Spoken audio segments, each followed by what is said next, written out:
down to hours. Following Flight 5, the SpaceX team went to work, immediately implementing lessons learned into the vehicle and tower's hardware and software systems for Flight 6. This is what rapid iteration looks like. We gather real data from these test flights and turn around and fly again as soon as possible. This is the process that is bringing us the rapidly reusable Starship that will soon be taking us to the Moon and Mars. Flight 5 proved that we can safely bring the booster back to the launch tower, which is a key factor in driving rapid reusability, and land ship with a high-precision splashdown in the Indian Ocean. We'll be taking you through today's test objectives in just a moment, but first, let's check in with Dan, who is on the ground just a few miles from the pad at Starbase with the best views. How's it going, Dan? Hey, Jesse, it's going fantastic. I got a couple hundred of my best friends out here ready to watch this launch and hopefully another catch today. But welcome everybody back to Starbase for another Starship launch. I'm Dan Hewitt. Got Launch Control Center right behind me, tower just about 6 miles over that shoulder.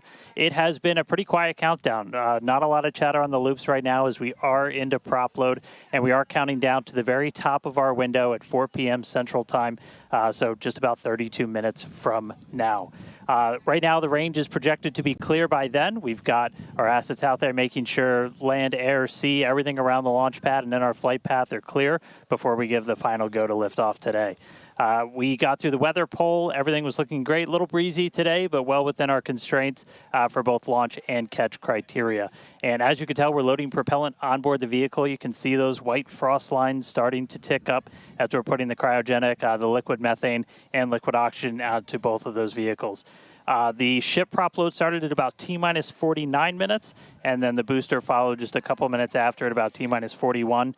We're almost halfway full on ship, just about a third on booster. Those are both going to continue until we're about 3 minutes, 20 seconds before liftoff on ship. And then the booster is going to close out at about 2 minutes and 50 seconds. So we pretty much we're loading up right to that last possible minute, keeping it as dense and cold as possible, and then getting off the launch pad. The countdown startup sequence, everything will look very familiar if you watched Flight 5, assuming you did. But you're going to see the engines start to ignite at about 3 seconds before liftoff. They're going to start up in 3 different groups. First, those center 13, then 15 of that outer ring, and then those final 5, bringing all 33 Raptors online. After that, we'll see about a second later, and then it'll lift off, so a couple seconds from first light until motion. As usual, we can hold at T-minus 40 seconds if we have any last-minute issues to clear, anything with the range, anything that triggers on the vehicle. And if we pass T-minus 10 seconds, the deflector fires, and then we scrub, then we're done for the day for at least 24 hours. But weather is fantastic, light breeze, no clouds in the sky. Not tracking any hardware constraints to launch today. If we're not able to get off the pad, though, we've got opportunities throughout the week. Could be 24 to 48 hours later. But everything looking great. I'm excited to be able to see another one of these get off the pad. Check back in with everybody in just a couple of minutes. Back over to Jesse and Kate. Awesome. Thanks, Dan. Now, you could see those 2 towers in the back there in the distance at Starbase. Starbase is really coming along just as rapidly as Starship itself. That second launch tower will be coming online next year, and it will allow us to increase our flight cadence and test even more frequently. And just a few kilometers away from the 2 towers, our cutting-edge 1 million square foot Star Factory is nearing completion with the goal of producing hundreds of ships a year. Yeah, that might sound crazy, and that's because it is. If you can imagine a future where we are flying and catching a fleet of boosters, which is the lower portion of the vehicle, that fleet is actually pretty small compared to the potentially hundreds of ships, the uppermost portion of Starship, that will be flying in that future vision.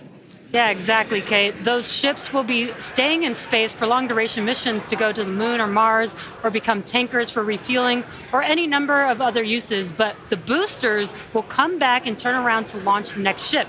So in order to hit that production cadence of hundreds per year, we're rapidly building out Star Factory, which is our Starship production facility in Texas. And views of that Star Factory there. Now, this place allows us to move system integration work earlier in the build process, which means more efficiency, higher quality, and ultimately faster production. Starbase is an incredible place to be right now. There really is nowhere else in the world like it. hint, hint, nudge, nudge.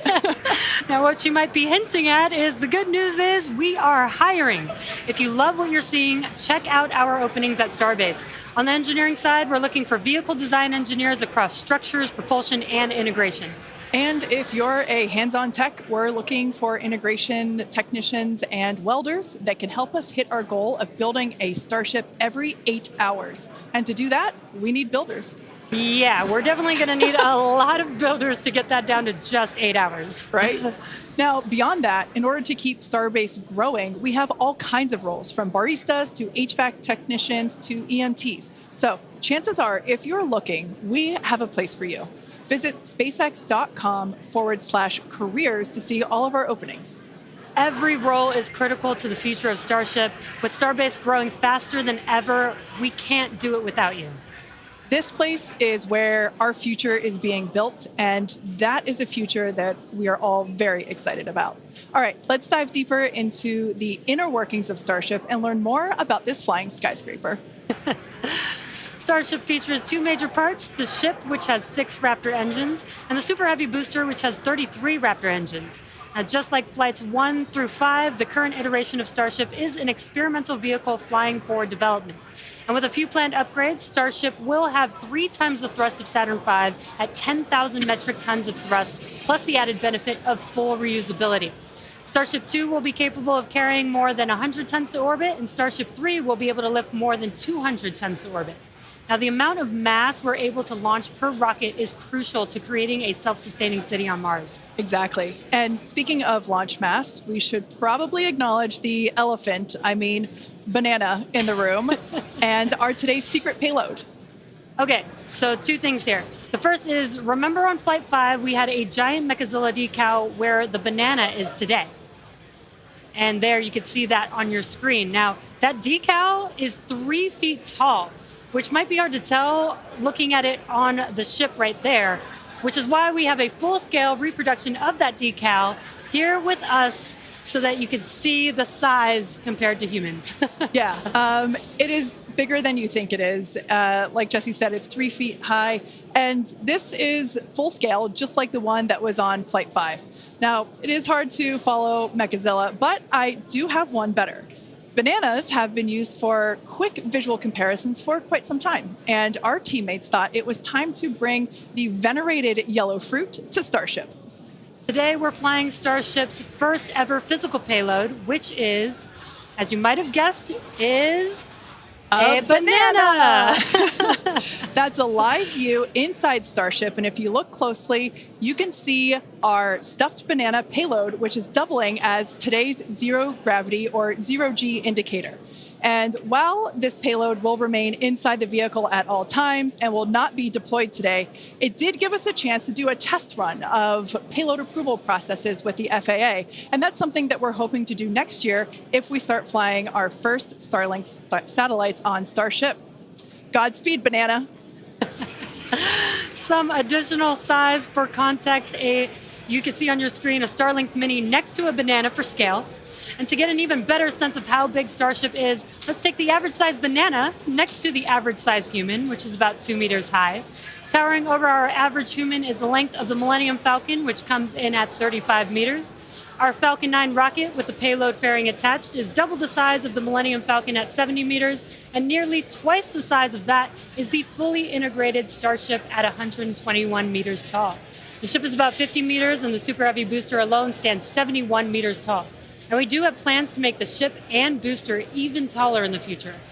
And yeah, it might be hard to imagine that because it's pretty big already. Now, Starship's first stage has a diameter roughly 2.5 times that of Falcon 9. And as you can see on your screen, with 33 much larger Raptor engines. I love this view. This is looking up at the aft end of Starship there at the engine bay. Now, moving up the rocket, the ship features 6 Raptor engines, 3 sea levels, and 3 vacuum engines, which are optimized to operate in the vacuum of space. The ship is designed for vertical takeoff and landing on any hard surface, like the surface of the moon, for example. This ship is also outfitted with 4 flaps to help aerodynamically control the vehicle's attitude during atmospheric flight and enable a precision landing. To reach full reusability, the ship must survive re-entry not just once, but multiple times. It took the teams at SpaceX about 3 years to develop the heat shield on Starship, and development for improvements is still ongoing. The ship's heat shield is composed of thousands of hexagonal ceramic tiles designed to insulate the vehicle during atmospheric entry, where temperatures can be as high as 2,600 degrees Fahrenheit or over 1,400 degrees Celsius. The tiles are something we iterate on every flight test as we build towards a heat shield requiring no refurbishment between flights to unlock rapid reuse.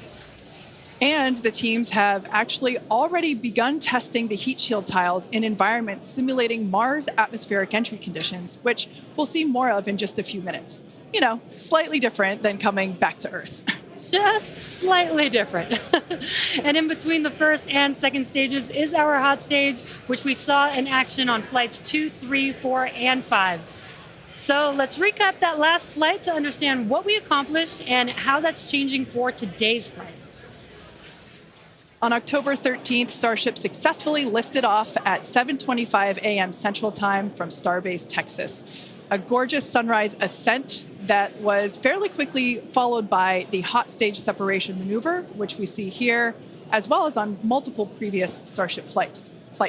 The booster then performed a flip maneuver, boost back burn, and then we jettisoned that hot stage, which you see there.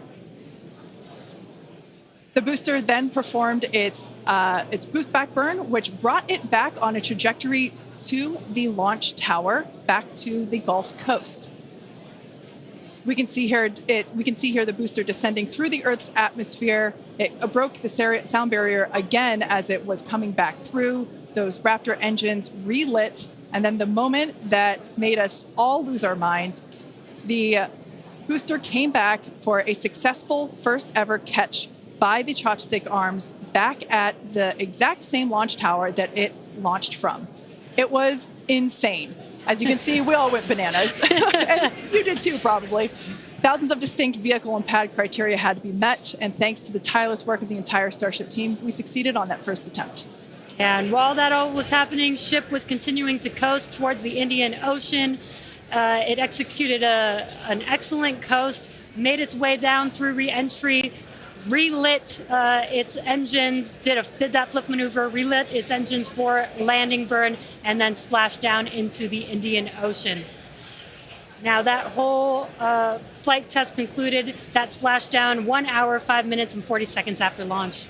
Starship's fifth flight test was one of our most ambitious yet, and as we work to demonstrate techniques fundamental to Starship and Super Heavy's fully and rapidly reusable design. And I think I speak for all of us when I say that seeing the catch for the first time was an extraordinary moment for the entire SpaceX team. We've seen a lot of wild firsts here, but that was truly an epic moment in time. Yeah, we're not forgetting that anytime soon. Certainly one in the history books. Now, today's mission profile is very similar to Flight 5, but there are some differences that we've incorporated as we prepare for future reuse.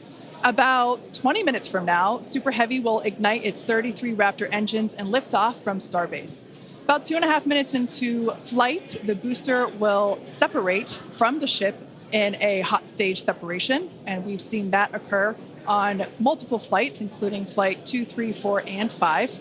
About 2 seconds after that burns, we'll jettison that hot stage. The booster will perform its flip and boost back maneuver.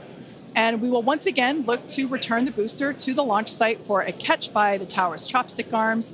And once again, we will only attempt that if both the booster and tower are healthy after launch. We were successful last time, but we should emphasize that this process is still very new. And this is still just a test, so success is very far from guaranteed today. It's always a possibility that we'll lose the vehicle. It's a contingency that we always plan for. Yeah, exactly. Now, while the booster is doing its job, the ship's 6 engines will remain lit for a few minutes before shutting down and then going into the coast phase. The ship will coast for a total of about 40 minutes or so, reaching a peak altitude of approximately 213 kilometers. Now, one additional objective for this flight during coast is an in-space burn using one of ship's Raptor engines. Doing a burn while in space will build confidence that we can do deorbit burns, which is a key capability for upcoming orbital missions. Now, after the coast phase, the ship will attempt a controlled re-entry, and if ship makes it all the way down, will once again perform a flip and landing burn before splashing down in the Indian Ocean. Yeah. Now, there are some notable changes to our entry plans for this flight, and they will intentionally push the ship to and very likely beyond its limits. This includes several thermal protection upgrades and operational changes as we prepare for future ship catch and reuse. Today's flight test will also test new secondary thermal protection materials, and entire sections of the heat shield has actually been removed in certain areas. And on top of all of that, we're going to fly the ship at an aggressive angle of attack once it's moving slower than the speed of sound. Now this means we'll be flying nose down instead of our usual belly flop orientation during final descent. This will no doubt stress the limits of the flap's ability to maintain control, but it will be a chance to get real flight data on what our limits actually are. So to put it as bluntly as possible, do not be surprised if this is not a smooth flight to splashdown today. We are intentionally looking for how far we can push and discover the vehicle's true limits as we plan for future ship return and catch. And even though ship recovery is not expected today, the telemetry and data we receive all the way to the end is what we're looking for and what will help us get to a rapidly reusable Starship of the future.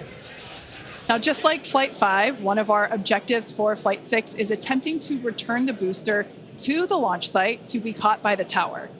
The booster for this flight has upgrades to add redundancy across its propulsion system, increase the structural, as well as increasing the structural strength in a few spots. We've also implemented a few changes across both ship and tower to try and speed up the post-catch timeline. Returning vehicles to the launch site leverages the same hardware that we use for stacking ahead of flight, making our infrastructure multi-purpose. And in order for us to achieve that rapid reusability that we keep talking about, we need a quick turnaround. And you can't get much faster than returning the launch vehicle right back there to where it needs to launch from again. Exactly. In this video, you can see our original render of booster catch alongside the actual footage of catch from Flight 5. This video is just mind-blowing to see the predicted versus reality. And just like the last flight for today's booster catch, there are thousands of criteria that need to be met in order to proceed with catch. Automated checks have to indicate we have a healthy booster and a healthy tower, and the flight director must issue a manual command which is informed by manual checks from the flight control team. If this command is not sent prior to the completion of the boost back burn, or if automated health checks show unacceptable conditions with Super Heavy or the tower, the booster will default to a trajectory that takes it to a landing burn and soft splashdown in the Gulf of Mexico. I remember when we first heard the call out that tower was go for catch on Flight 5, and wow, I still get goosebumps when I think about that moment.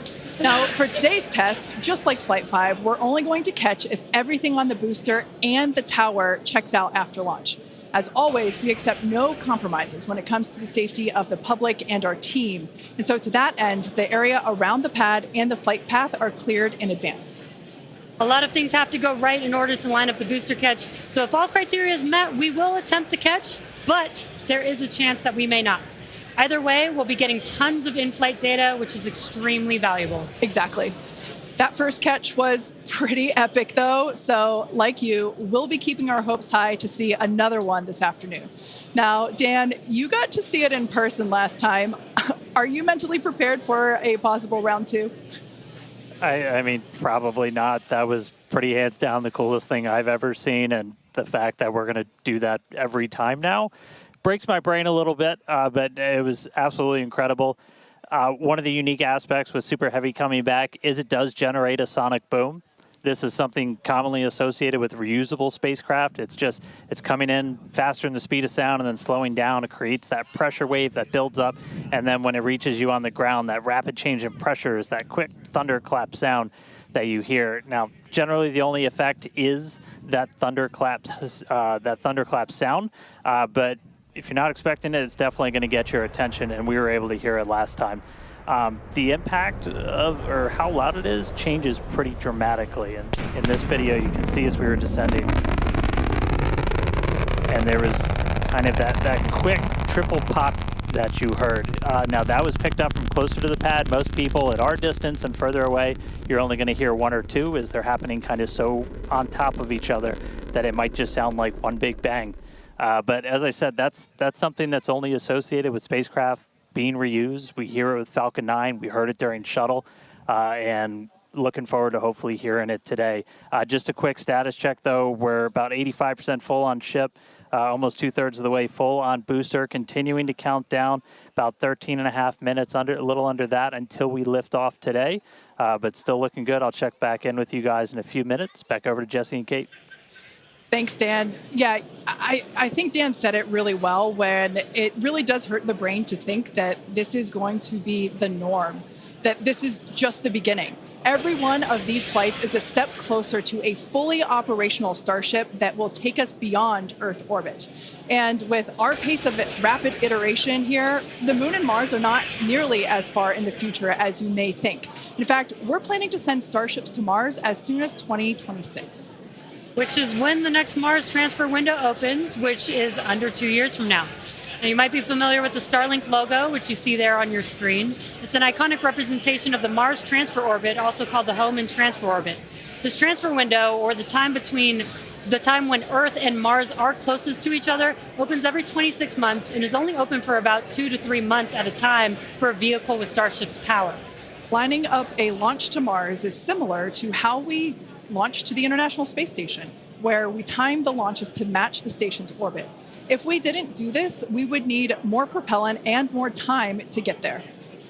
So the first opportunity we have to fly Starships to Mars, we plan to go for it.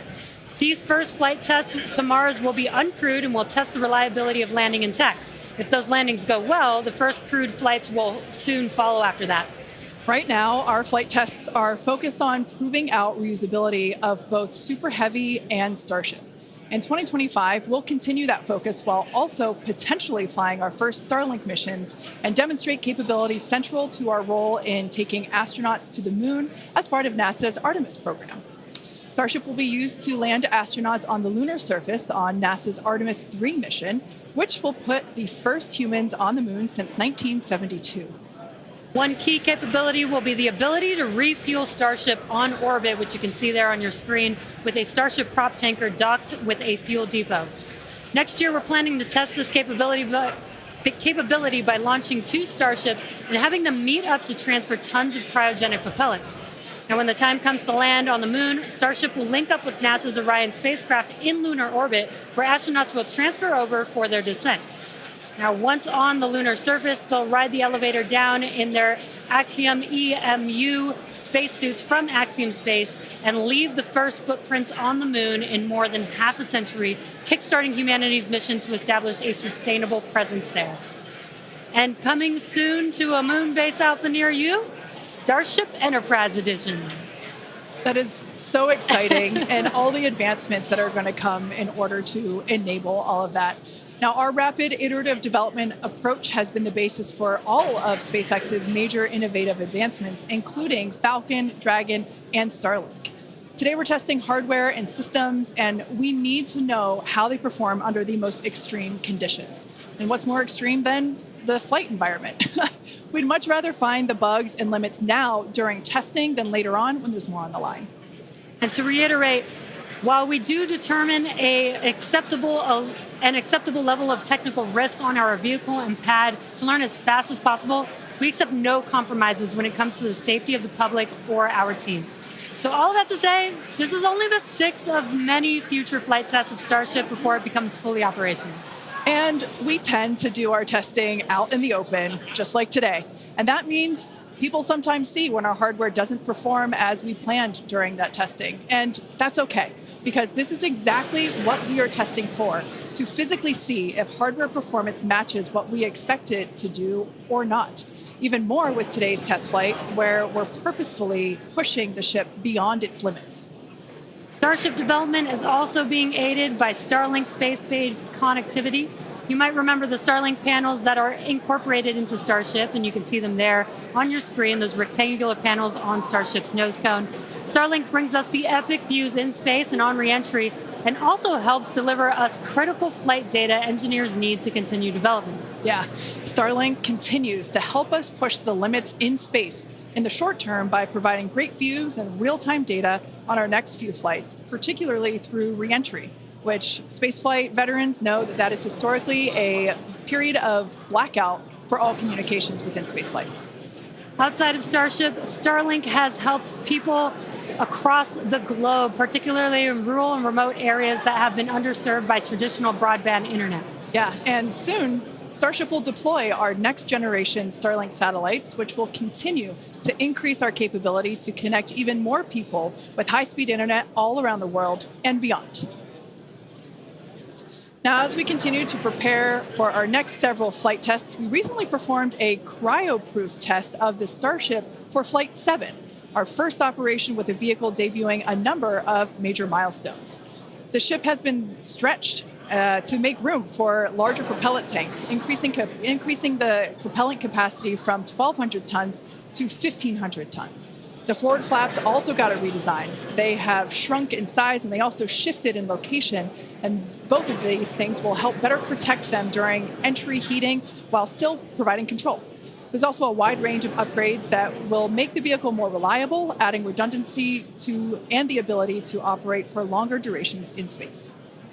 One unique aspect of a trip to Mars are the different conditions ship will see when entering the Martian atmosphere.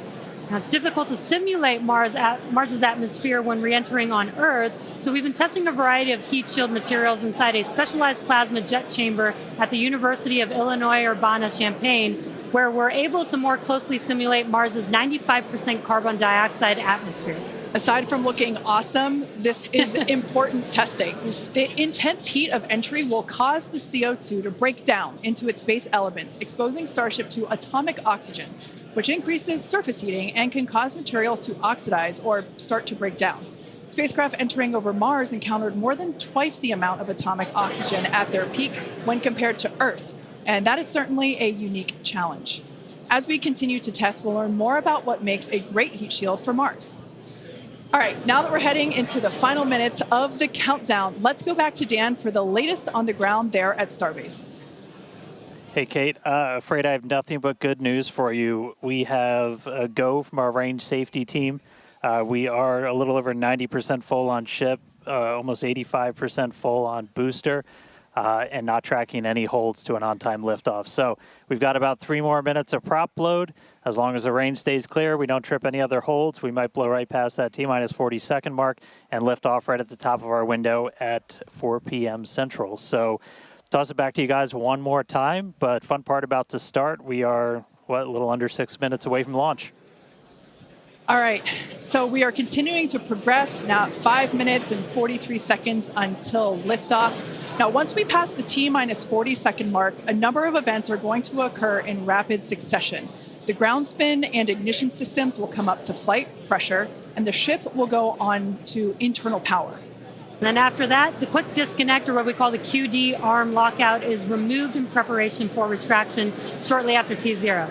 And once we pass the T-minus 40-second mark, we still have the ability to recycle the count under certain conditions back to T-minus 40 seconds and then hold there to assess what happened and if we can proceed again to T0. Exactly.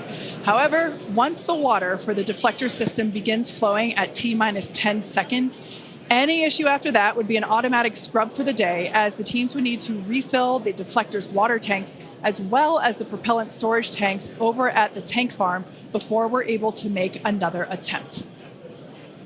Now, it is just so unbelievable that it's just been only a little over a month, and we are just a few minutes away from Flight 6. The crowd here is building up. We've got a much larger crowd here than when we were launching at 4 or 5 in the morning. Yep. Out here. So very exciting to have an afternoon launch to have all the employees here. Exactly. Now, just as a reminder, that T-minus 40-second hold, if we opt to use it, everything is still potentially go for launch. So nothing to be worried about there. At that point, basically up until T-minus 40 seconds, all aborts are just holds. This would allow the team to wait for final checkouts to assess propellant levels, engines, avionics, vehicle pressurization, range, weather. Occasionally we've had shrimp boats lingering in the past, but that doesn't sound like that is the case today. Yeah, not today. No shrimp boats, which is great. Everything so far is looking good. We're getting really excited here, just a few minutes away. We're going to go back, send it over to Dan in Starbase. How's it going, Dan? It is still going great, just coming up on about 3.5 minutes away, so we should be done with our prop load on ship momentarily. Then about 30 seconds later, we'll close out on booster. Our flight control team on board, or in the building just behind me, not on board. Some of them might wish they were on board. Flight control team in the building behind me, they're going to have a lot of work to do right after we lift off, as we still have a lot of manual checks that happen on the tower prior to the flight director, who's going to be Tristan Pierce again today, giving a manual command to bring the booster back to the launch site. And the tower did just incredibly well on the last flight. We didn't lose any of our required redundancy for a catch, so we're hoping to see that again today. A lot of the team, really putting armor on the tower, making all of those things work, played a huge role in making that catch possible, and looking forward to hopefully seeing that happen again. And of course, sending our first payload to space. You can see the banana. It's very tightly secured, but I assure you it does have some room to float around. So once we're in a zero gravity environment, we should see our first Starship zero gravity indicator putting on a little bit of a show. And that's looking right in. That's where we're going to have Starlinks. That's our PEZ deployer. So getting its ride to space. So coming up on about 2.5 minutes, we are closing out on all of our prop load. Just heard that our fill drains are starting to close, so that means we're no longer going to be flowing propellant into the booster and the ship. We're going to do what's called pushbacks. So all of that propellant in the ground systems is going to get pushed back to the tanks, clear out everything around the pad right before we light those 33 engines and take off. Just quick reminder, you're going to see fire start at the bottom. You're going to see the deflector start at about 10 seconds before launch. Lots of water to help dissipate all that heat, all that sound. And then the engine starting up in 3 different groups. And then about a second after T0, we should see liftoff. About 2.5 minutes into the flight, a little bit longer, we'll see hot staging. And that's when we're going to be listening really close on those loops to see if we're going to be bringing the booster back for a catch today. Do always want to caution, it's never a guarantee. We've done this once. We'll see if we do it again. We're only going to do it if the booster and the tower are looking really good before we attempt to bring it back here. But coming up on a minute, not tracking any holds on the board right now. So as long as we don't have any last second things, which do happen. All right, flight director just confirmed T-minus 1 minute.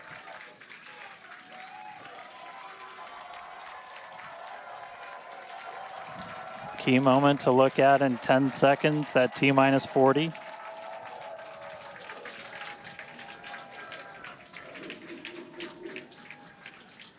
And we flew right through that.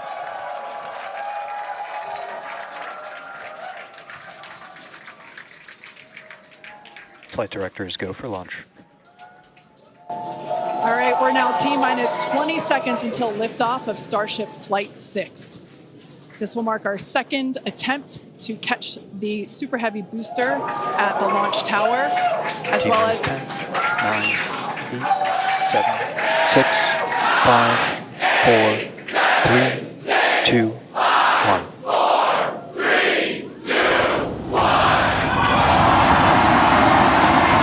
Detect liftoff.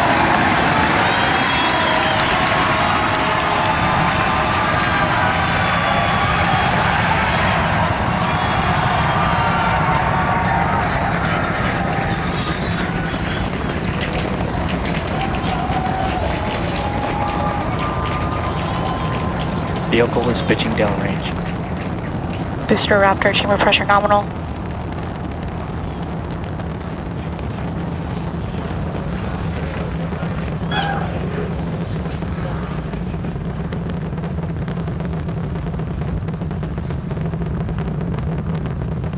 Booster and ship, avionics, power, and telemetry nominal.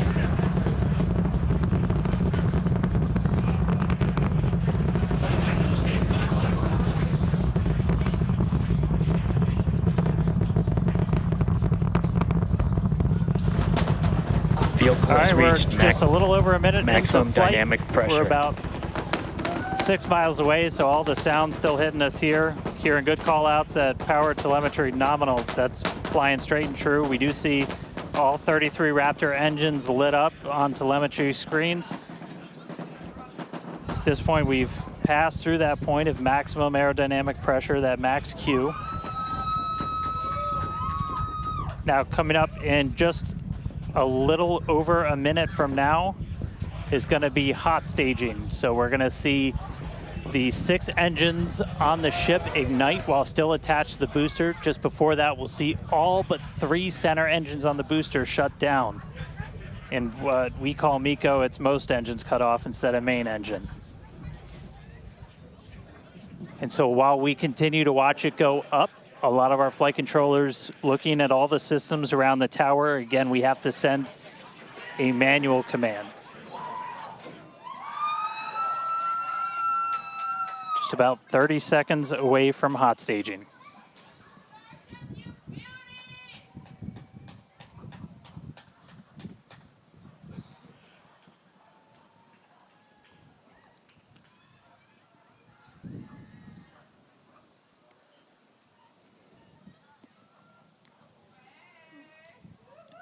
And we heard the tower is go for catch. Booster engine cut off. The return flag is set for true. Ship engine start up. Stage separation. All right, hot staging confirmed. Booster 6 out of boost 6 back lit on the ship. Booster boost back going. We heard that we are go for catch. Kate, Jesse, take out the views. Hopefully I got a booster coming home real soon. Wow, from our view here, Dan, great views of planet Earth behind that super heavy booster. Right now it is performing the Ship boost tamper back pressure burn. nominal. Good news there, telling us that the pressures inside the ship are good. That is the second stage or the upper portion of the vehicle. Follow along with the telemetry on the bottom of your screen. Yeah, booster is currently, super heavy is currently in its boost back burn. This boost back Ship burn, avionics, power, and telemetry nominal.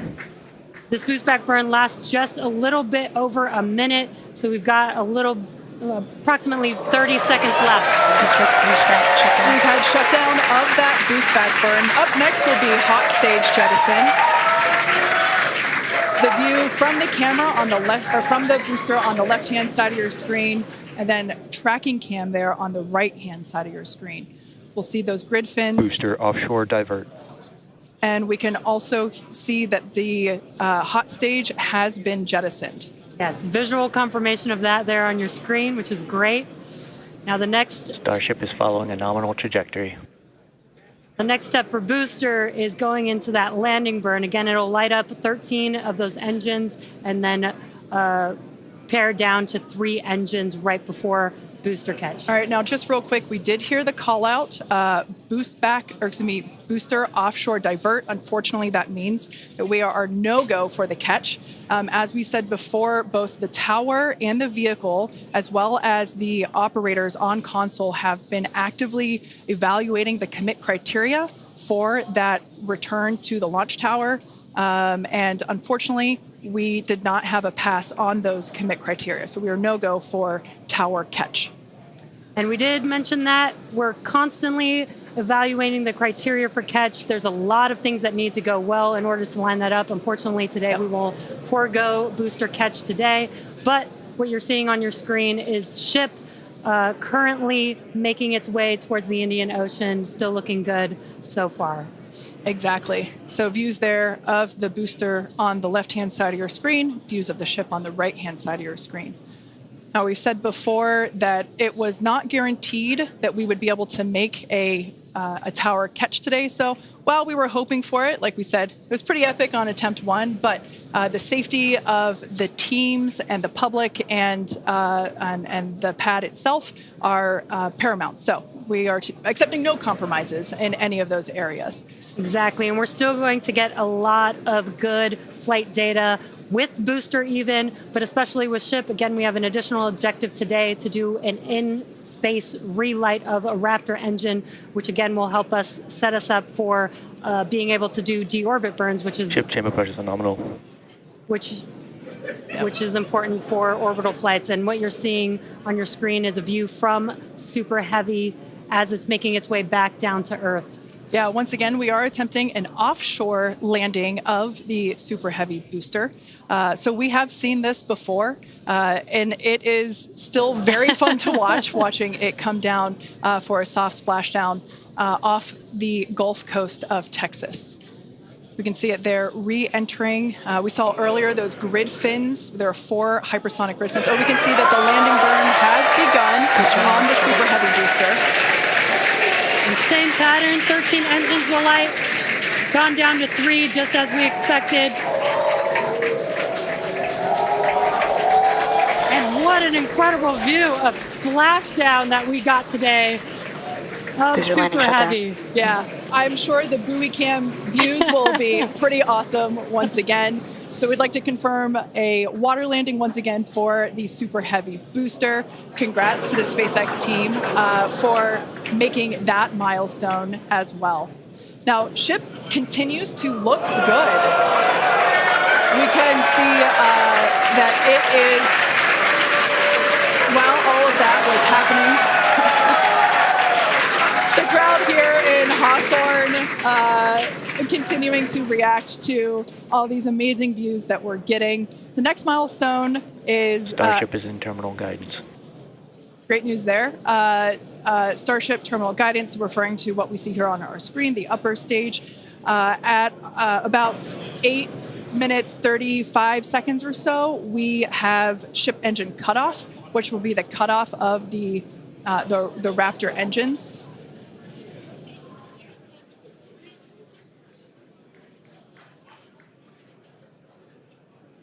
We can see on our screen ship giving us some incredible views brought to us by Starlink. This view is also very interesting because we can see basically the receding tile line that we referred to earlier, where we mentioned we have removed a number of heat shield tiles in order to test out and push the envelope on the ship and demonstrate what its capabilities are. Ship engine cutoff. And there we just heard call out for SECO, ship engine cutoff. Great news there. Everything continuing to look awesome for ship. Full view looking aft on ship here.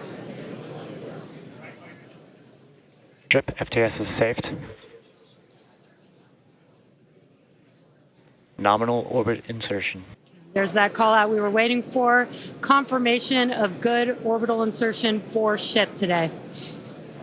It has been a very exciting afternoon so far. We'd like to send it back over to Dan, who can give us that live view experience. Dan, once again, are you okay after witnessing another Starship launch? Yeah, totally fine. You guys have to be jealous. This is the only way to do this. This is fantastic. No, it was really cool to see it lift off 33 out of 33. Didn't go for the booster catch today. Initially, we were good, and then we tripped a commit criteria and did the offshore divert. So we went and did that water landing, as everybody saw. We'll dig into it a little bit more, but again, we've done it once, we've now done it twice. We're going to keep trying to do it, as this is just a core capability of Starship and what's going to make it so incredible. There's a lot left. We're just about almost 10 minutes into this flight, so about 50 plus minutes still to go. Ship nominal orbit, so it's on its way around the planet. It's going to attempt to do an in-space burn. We're going to light one of those Raptor engines, the sea level ones in the middle, just to help demonstrate that we can relight in that microgravity environment. Really critical for deorbit burns as we start to do some orbital missions in the not too distant future. And then following that, we'll see a ship entry maybe a splashdown. As you guys said, we're really going to be pushing ship on this one. We're pretty much intentionally putting it in places where we expect it might not do so great, and all that's to try and help us learn, see if we were a little too conservative, and then maybe that opens up more capability for when we start catching them. But I'll check back in with everybody in a little bit. I'm going to tune in and watch the ship fly around planet Earth, and hopefully we see it re-entering in the not-too-distant future. Back over to you guys. Thanks, Dan. Development testing, by definition, is unpredictable, which we saw with Super Heavy splashing down in the Gulf of Mexico today, but that is exactly why we test. As is standard for these tests, the area around the pad and along the flight path was cleared prior to launch, and we expect the road and beach to remain closed until further notice. Yeah, testing development flight hardware in a flight environment is what enables our teams to quickly learn and execute design changes and hardware upgrades to improve the probability of success in the future. Please do not attempt to approach the booster in the water for your safety as well as for that of our team that will be working on recovery. Now, we are going to continue, though. The mission is not done. Exactly. The mission's not over. Ship is still coasting. But it has been nonstop since liftoff, and with the booster having completed its job for the day, we are going to take a short break for the next 35 minutes or so while ship continues to coast before re-entry. Now, as with previous flights, Starlink may enable us to talk to the ship through re-entry with no communication blackout. Now, we are still testing Starlink during this phase of flight, so nothing is completely certain. Yeah, so if we do have views, we will be sure to bring those to you live. And of course, one of those views include that of our, as we said before, surprise payload, the Banana. And we are looking forward to it. So we're going to come back in a few minutes, around T plus 35 minutes. Yeah, exactly. Views or no views, we'll see you back here at T plus 40 minutes for our coverage of Starship's re-entry, flip maneuver, landing burn, and hopefully see a splashdown.